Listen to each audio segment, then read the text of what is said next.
یاد رکھنا نماز چھوڑ کر اگر یہ سوچتے ہو کہ جنت میں چلے جاؤ گے تو دوسری حدیث سن لو.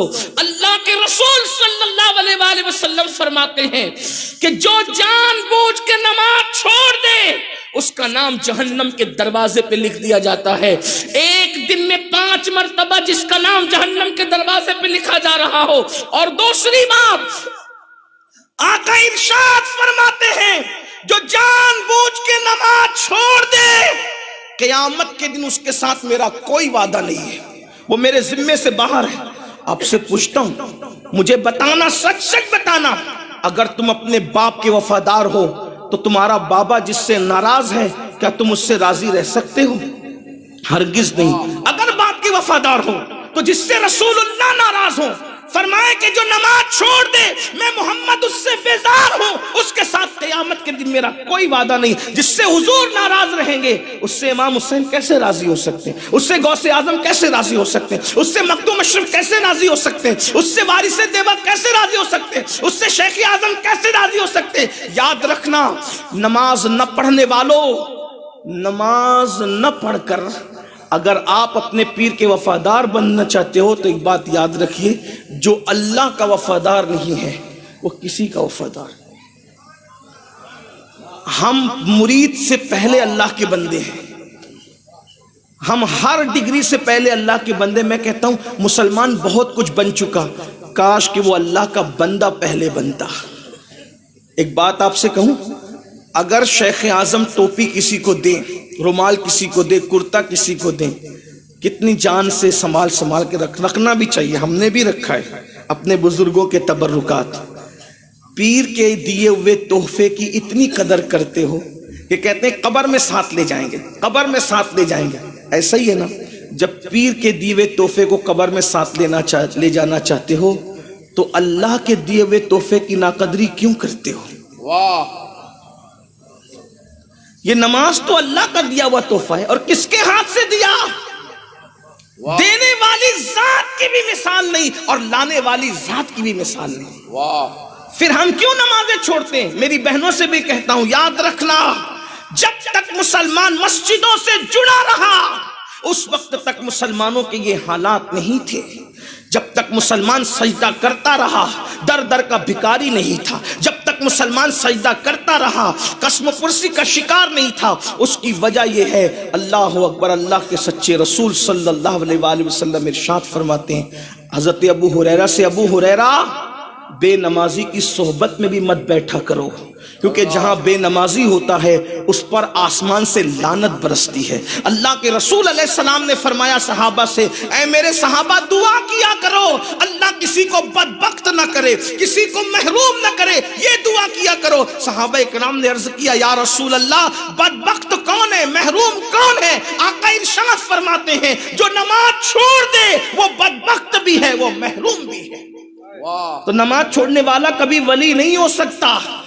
یہ بھی کہتے ہیں کہ صرف نماز سے ولایت نہیں ملتی, لیکن بے نمازی اللہ کا ولی بھی نہیں ہو سکتا. سر درد ہے نماز چھوڑ دی, یہ ہے نماز چھوڑ دی, وہ ہے نماز چھوڑ دی. نہیں, نماز کی پابندی کرو. نماز چھوڑ کر کیا ملنا ہے؟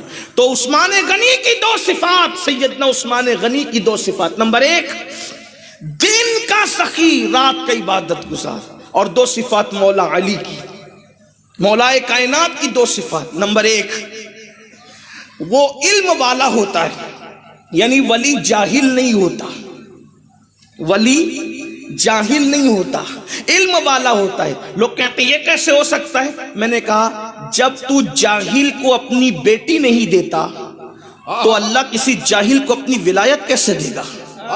جب تیرے گھر کسی کا رشتہ آتا ہے تو بولتا ہے کہ لڑکا کہاں تک پڑا ہوا ہے. بیٹی دینے سے پہلے تو ڈگری چیک کرتا ہے, تو اللہ ولایت دینے سے پہلے اس جاہل کو ولایت دے دے گا. ہاں لیکن یہ ضرور ہے کہ ہر ولی مدرسے میں پڑھا ہو یا نہ پڑھا ہو لیکن علم والا ضرور ہوتا ہے. کیوں؟ جس کو ولی بناتے ہیں کبھی کبھی کتابوں سے عطا کر دیتے ہیں, کبھی کبھی کسی کی نگاہوں سے عطا کر دیتے ہیں, لیکن علم ضرور دیتے ہیں. بغیر علم والے کو ولایت نہیں. تو فرمایا غوث پاک نے 2 صفات اس میں مولا علی کی ہوتی ہے. نمبر 1 کیا کہ وہ ہوتا ہے علم والا, جیسے مولائے کائنات کو اللہ نے علم دیا تھا، مولا علی تو باب مدینۃ العلم تھے۔ اللہ اکبر، کیسا علم اللہ نے ان کو دیا تھا، اگر اس پر گفتگو کی جائے تو وقت لگے، لیکن میرا عنوان آج وہ نہیں۔ اللہ اکبر، تو علم والا ہوتا ہے۔ نمبر 2، ولی بزدل نہیں ہوتا۔ غوث پاک فرماتے ہیں علم والا ہوتا ہے اور بہادر اور شجاع ہوتا ہے اللہ کا ولی، یعنی ولی بزدل نہیں ہوتا، ظالم بھی نہیں ہوتا اور بزدل بھی نہیں ہوتا، اس لیے کہ جو ظالم ہو وہ بھی ولی نہیں ہو سکتا اور جو بزدل ہو وہ بھی ولی نہیں ہو سکتا۔ تو اب بہادر ولی ہوتا ہے۔ تو بہادر کسے کہتے ہیں؟ بہادر کی تعریف حضور نے خود فرمائی۔ صحابہ سے پوچھا بتاؤ سب سے زیادہ بہادر کون ہے؟ تو صحابہ نے کہا یا رسول اللہ، جو شخص جو ہے سب کو پچھاڑ دے اور اس کو کوئی نہ پچھاڑ سکے وہ سب سے بہادر ہے۔ فرمایا نہیں، سخت غصے کے وقت جو غصے کو پی جاتا ہے وہ سب سے زیادہ بہادر ہوا کرتا ہے۔ تو جو ولی ہوتا ہے وہ شجاع بھی ہوتا ہے، بہادر بھی ہوتا ہے، وہ حالات سے پلپلے پن کا کو اختیار نہیں کرتا، وہ حالات کے دھارے میں بہہ نہیں جاتا۔ آج دیکھ لیں ولایت کے ٹائٹل بھی ہے، بزدلی کا معاملہ بھی ہے۔ یاد رکھنا، میں یہ نہیں کہہ رہا کہ معاذ اللہ مار دھاڑ کی بات کی جائے، لوگوں کو جھونکنے کی، یہ نہیں، لیکن کم سے کم اتنا دل گردہ تو ضرور ہونا چاہیے کہ ولی کو دیکھ کر کے پتا چلے جب یہ ایسا ہے تو کربلا میں امام حسین کیسے ہوں گے، ان کی شجاعت کیسی ہوگی۔ یعنی دنیا کچھ بھی بدتمیزی کرے، کچھ بھی کرے، وہ بزدلی کے ساتھ اپنے فیصلے کو نہیں بدلتا، وہ استقامت کا پہاڑ بن کر کے بہادری کے ساتھ ڈٹا رہتا ہے۔ اللہ اکبر۔ تو یہ 12 صفات جب کسی میں پیدا ہوتی ہے تب کہیں جا کر وہ ولایت کی منزل پر پہنچتا ہے۔ لیکن شیخ اعظم کو تو میں کس نام سے یاد کروں؟ بس اینڈ کرتے ہوئے عرض کروں آپ کے سامنے، شیخ اعظم کون ہے؟ جس وقت ولادت ہوئی ہے، ولادت اس وقت حضور اعلیٰ حضرت اشرفی میاں شیخ المشائخ انڈیا میں نہیں تھے بلکہ مدینہ منورہ میں تھے۔ جب آپ کی ولادت ہوئی، آپ کی ولادت حضور سیدی اشرفی میاں رحمت اللہ علیہ کی ظاہری حیات میں ہو گئی تھی۔ نام بھی آپ نے رکھا، حضور سیدی سرکار کلاں رحمت اللہ تعالی علیہ نے جو ہے وہ اطلاع دلوائی کہ جو ہے وہ آپ کے یہاں پوتا آیا ہے، نام تجویز کر دیا، میں نے بتا دیا آپ کے سامنے۔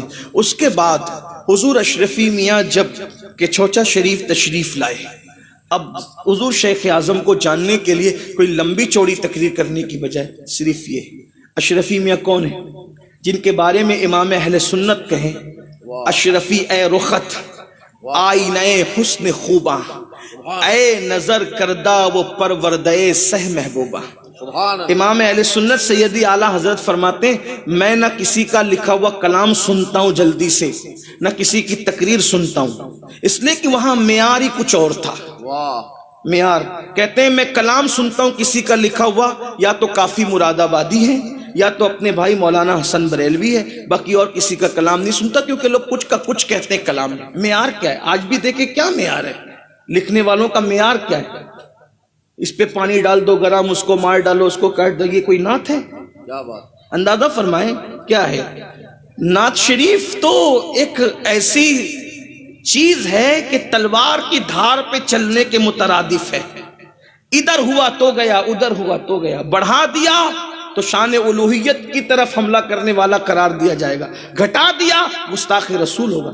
اتنی نازک ہے یہ زمین جسے نعت کی زمین کہتے ہیں، اندازہ فرمائے معیار ہی کیا ہے۔ لیکن حضور امام اہل سنت اعلیٰ حضرت امام احمد رضا خان محدث بریلوی رحمت اللہ علیہ فرمایا کرتے تھے نعت سنتا ہوں یا تو کافی کی یا محسن بریلوی کی۔ حضرت کافی کی نعتیں کیا ہے؟ تختہ دار پہ چڑھتے ہوئے لکھا تھا کوئی گل باقی رہے گا نہ چمن رہ جائے گا۔ اندازہ فرمائیں تختہ دار کو دیکھ کر جس کی ادبی صلاحیتوں کا یہ عالم ہو کہ اردو ادب اور عشق ایسا لگتا ہے جیسے ایک دوسرے کے گلے مل رہے ہوں اور کہیں پر خوف اور ہراس نظر نہیں آتا، کیا عقیدے کی بات کرنے، کہتے کوئی گل باقی رہے گا نہ چمن رہ جائے گا، پر رسول اللہ کا دین حسن رہ جائے گا، اطلس و کم خواب کی پوشاک پہ نازا نہ ہو، اس تنے بے جان پر خاکی کفن رہ جائے گا، ہم سفیر و باغ میں ہیں کوئی دم کا چہچہا بلبلیں اڑ جائے گی سونا چمن رہ جائے گا، جو پڑے گا صاحب لولاک کے اوپر درود آگ سے محفوظ اس کا تن بدن رہ جائے گا، نام شاہان جہاں مٹ جائیں گے لیکن یہاں، نام شاہان جہاں مٹ جائیں جائیں گے لیکن یہاں حشر تک نام و نشان پنجتن رہ جائے گا اور سب فنا ہو جائیں گے، سب فنا ہو جائیں گے، کافی وہ لیکن حشر تک نعت حضرت کا زبانوں پر سخن رہ جائے گا۔ یہ کافی کی شاعری ہے اور مولانا حسن بریلوی صاحب کی شاعری استاد زمن کی تو آپ سنتے ہی ہیں، ان کے چند مصرے بھی پڑھ دوں تاکہ پتہ چلے معیار کیا ہے۔ دم اضطراب مجھ کو جو خیال یار آئے، میرے دل کو چین آئے تو اسے قرار آئے، میرے دل کو درد الفت وہ سکون دے الہی، میری بے قراریوں کو نہ کبھی قرار آئے۔ اللہ اکبر، جو جنا بنائے بن کو، جو جنا بنائے بن کو، جو چمن بنائے بن کو، جو جنا کرے چمن کو، جو چمن بنائے بن کو، جو جنا کرے چمن کو، میرے باغ میں الہی کبھی وہ بہار آئے۔ حسن ان کا نام لے کر تو پکار دیکھ غم میں کہ یہ وہ نہیں جو غافل بس انتظار آئے۔ دو شعراء کی نعتیں سنا کرتے تھے قصدن، اور خطاب کس کا سنتے تھے؟ فرمایا جب خطاب کی بات آتی میں کسی کا خطاب نہیں سنتا سوائے میاں صاحب کے، اور میاں صاحب کون ہیں؟ انہی کو اشرفی میاں کہتے ہیں۔ ہم شبیہ غوث ہیں، وقت کا مجدد جس کا خطاب سننے کا اشتیاق رکھتا ہو اسے اعلیٰ حضرت اشرفی میاں رحمۃ اللہ علیہ کہا جاتا ہے۔ اندازہ فرمائیں یہ ہستی ہے، صاحب کرامت ہستی۔ اگر میں ان کی کرامتوں کا ذکر کروں تو یہ میں بہت لمبی بات ہوگی، لیکن اتنا کہہ دوں کہ حضور اشرفی میاں کے مریدوں نے یہاں تک بتایا کہ آخری میں کبھی کوئی ملنے کے لیے گیا اور تمنا تھی کہ کاش کے ہاتھ باہر آتے ہم بھی مصافحہ کر لیتے، تو حضور اشرفی میاں رحمۃ اللہ علیہ کے ہاتھوں کو قبر سے باہر آتے بھی دیکھا گیا ہے۔ میں اپنی طرف سے نہیں کہہ رہا ہوں، جو حضور سیدی شیخ اعظم کے عرس چہلم کے موقع پر جو یعنی کہ نمبر نکالا گیا تھا اس میں میری نگاہوں سے یہ زیر مطالعہ بات گزری ہے، آپ اس کی طرف رجوع کریں، آپ کو وہ پورا واقعہ ملے گا۔ میں نے بہت تفصیل سے مالیگاؤں میں حضور سرکار کلا حضور شیخ اعظم کے عرس کے موقع پہ اس واقعے کو بیان کیا تفصیل سے، لیکن یہاں وقت نہ ہونے کی وجہ سے اختصار سے کام نہیں ہو۔ قبر انور سے ہاتھ بھی باہر آئے، یہ کوئی مبالغہ نہیں کہہ رہا ہوں۔ کچھ لوگوں کو شک ہوتا ہے، میں کہتا ہوں اہل بدعت نہ سنا کریں ہماری بات، اس طرح کی عشق والوں کی بات اہل بدعت نہ سنا کریں، اس لیے کہ یہ عشق ان کا عنوان ہی نہیں ہے۔ وجہ یہ ہے کہ جو خشکے لوگ ہیں جن کی اوقات اور حیثیت نہیں ہے بات کو ہضم کرنے کی، وہ نہ سنا کریں۔ یہ تو اہل محبت کی محفل ہے اور ہم عشق کے بندے ہیں، کیا بات بڑھائی۔ ہم شبیہ غوث اعظم ہیں، کون؟ اشرفی میاں رحمت اللہ علیہ۔ اس کے بعد صاحب کرامت ہے، اور بھی آپ کی بہت سی کرامتیں ہیں جس کا ذکر بہت طویل کر دے گا گفتگو کو، لیکن آپ کہیں گے اشرفی میاں پہ آپ کیوں آ گئے؟ مضمون ختم نہیں ہوا میرے پاس، اس لیے کہ وہ دسترخوان کے ٹکڑے ابھی بھی موجود ہیں جو چھوڑے گئے ہیں۔ لیکن آپ کہیں گے کہ شیخ اعظم پہ گفتگو آخر اشرفی میاں تک کیوں لے جا رہی ہے؟ اس لیے لے جا رہی ہے کہ اگر آپ اشرفی میاں کو سمجھتے ہیں، کون اشرفی میاں؟ جو ان پڑھوں کو توجہ ڈال کر کے اتنا علم والا بنا دے کہ بڑے بڑے علم والے اس سے گفتگو کرنے کے لیے لرزتے نظر آئیں، وقت کا مجدد جس کی گفتگو کو سننے کے لیے مشتاق ہو، اللہ اکبر، جس کی نگاہوں کا عالم یہ نگاہوں کا کہ اگر کسی کا جنازہ جا رہا ہو آسمانوں پر تو وہ نگاہ اٹھا کر کے کہے کہ قطب الارشاد کا جنازہ جا رہا ہے۔ وہ قطب الارشاد کون تھا؟ حضور اشرفی میاں کی نظر دیکھ رہی ہے کہ بریلی کا قطب الارشاد کا جنازہ جا رہا ہے، اور حضور محدث اعظم سے فرمایا جا رہا ہے قطب الارشاد، جس کی نظر کا یہ عالم ہے، توجہ فرمائیں، جس کی نظر کا یہ عالم ہے کہ وہ قطب الارشاد کی روح کا جنازہ جاتے ہوئے دیکھ لے، جس کی نگاہ کا عالم یہ ہے کہ نظر ڈال دے تو ادنا کو اعلیٰ کر دے، یہ ہستی اشرفی میاں ہے۔ اب جب مدینہ منورہ سے حضور اشرفی میاں آتے ہیں، حج کرنے کے بعد فارغ ہو کر آتے ہیں تو اپنے پوتے کو اپنی گود میں لیتے ہیں، اور گود میں لے کر کیا فرماتے ہیں؟ حضور اشرفی میاں حضور شیخ اعظم کو گود میں لے کر کیا فرماتے ہیں؟ اللہ اکبر، مجھے ایسا لگتا ہے اللہ اللہ، حضور اشرفی میاں جیسا چاند سا چہرہ اور ان کی گود میں ایک چاند سا چہرہ جب ایک دوسرے کے آمنے سامنے ہوئے ہوں گے تو آسمان پر تو ایک ہی چاند ہے، لیکن اس وقت اس خطۂ زمین پر 2 چاند ایک ساتھ جمع ہو گئے. ایسا لگتا ہوگا جیسے کوئی کتاب پر کتاب رکھی ہوئی ہے، یا چاند پر چاند رکھا ہوا ہے، یا سورج پر سورج رکھا ہوا ہے، یا کسی پھول پر پھول رکھا ہوا ہے. کیا لگتا ہوگا یہ تو دیکھنے والے جانے. لیکن البتہ اتنا ضرور ہے کہ حضرت نے حضور شیخ اعظم کو گود میں لیا اور گود میں لے کر کے ایک تاریخی جملہ فرمایا جو شیخ اعظم کی شان کو سمجھنے کے لیے بہت بڑی رہنمائی کا کام دیتا ہے. فرمایا یہ کون ہے؟ حضور شیخ اعظم کی طرف اشارہ کر کے میں یہ کون ہے؟ اب کون کیا کہہ سکتا تھا وہاں، کون کہہ کیا سکتا تھا؟ فرمایا یہ میں ہے. حضور شیخ اعظم کے لیے فرمایا یہ میں ہے. اس کی تصدیق کرنے والے کہیں گے کہ کہتے ہیں یہ میں ہے اور میں یہ ہے. توجہ فرمائیں، یعنی کہ یہ میں ہے اور میں یہ ہے کا مطلب کیا ہے؟ مطلب یہ ہے کہ جس نے مجھے نہیں دیکھا، اگر میری ولایت، میری کرامت، میری بزرگی، میرا تقوی، میری پرہیزگاری کا عکس جمیل دیکھنا ہے تو اظہار اشرف کو دیکھا کرے. اور جس نے اظہار اشرف کو دیکھا اس نے مجھے دیکھا، جس نے مجھے دیکھا ان کو دیکھا. واہ واہ واہ واہ، نعرہ تکبیر، نعرہ رسالت. شیخ اعظم کانفرنس حضرت علامہ سید امین القادری. روحانیت کی کس بلندی پر شیخ اعظم فائز ہوں گے. اشرفی میاں فرما رہے کہ یہ میں ہے اور میں یہ ہے. اور اسی کو کہا جاتا ہے کہ من تو شدم تو من شدی. من تو شدم، یہ حضرت خسرو کہہ رہے ہیں، من تو شدم تو من شدی، من تن شدم تو جان شدی، تاکس نہ گوید بعد ازاں تو دیگرم من دیگری. یہ فلسفے کو حضور شیخ اعظم کے حوالے سے سرکار اشرفی میاں رحمۃ اللہ علیہ نے بیان فرمایا. بزرگ تو ہمارے بہت بڑے ہیں، کاش ہمیں بڑا بننے کی ضرورت ہے.